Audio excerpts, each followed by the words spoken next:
It's the final 2 laps of a championship deciding race. You're right behind your opponent trying to force your way into first place, but no matter what you do, you can't get past them. You just can't find the space. Now, even though you had a good bit more pace than him, just because he was a great defender and you couldn't overtake him, an entire championship was lost. Whether it's an F123 unimportant career race or a championship deciding league race with $1,000 on the line, I'm here to make sure this doesn't happen to you. Mastering the art of overtaking is something that I believe people don't spend nearly enough time on. If you learn to overtake correctly, it can save you massive amounts of time, especially in races and series that tend to have many backmarkers, such as multi-class endurance racing. One of the most important things to master overtaking is something you need to learn before I introduce anything else to you. This is practicing correctly. The most efficient form of practicing I have found is to practice against AI in the game of your choice. My personal recommendation is rFactor 2, as they defend and battle as a real racer when on developer-created tracks, as well as some well-made community tracks. However, that is just a preference, and to some, rFactor 2 has some of the worst AI out there. It is all subjective, so choose what is right for you. The first 2 tips are things you should use whenever possible when racing. The first is for when you are trying to overtake or stay side by side with the car on the inside when you have the outside.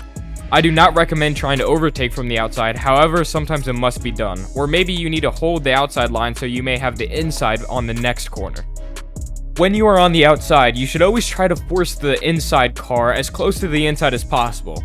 Then, however late you are comfortable with doing so before the corner, jolt to the outside of the corner to achieve the best line. In fact, sometimes this is even better than the inside line. Just make sure you do not force the opponent off the track. Also, never force the inside car to go more to the inside than they already are, as this will often lead to contact and may cause a crash, and even if you don't crash, it is considered unacceptably aggressive to do so. The next tip is when you're on the inside. When on the inside, always try to get as close to the car on the outside as possible. This will put pressure on them, ensure you get the best line possible, and make sure the tip that I introduced before this one cannot be used against you. The next tip is a fantastic overtaking move that can and will get past any driver when completed correctly and under fair circumstances.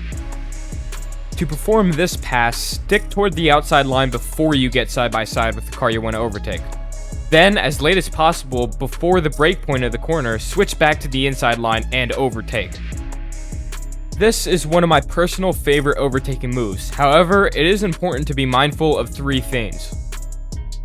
First, this is considered extremely aggressive driving, so lobbies and leagues that do not allow excessively aggressive driving tactics may confront you for this.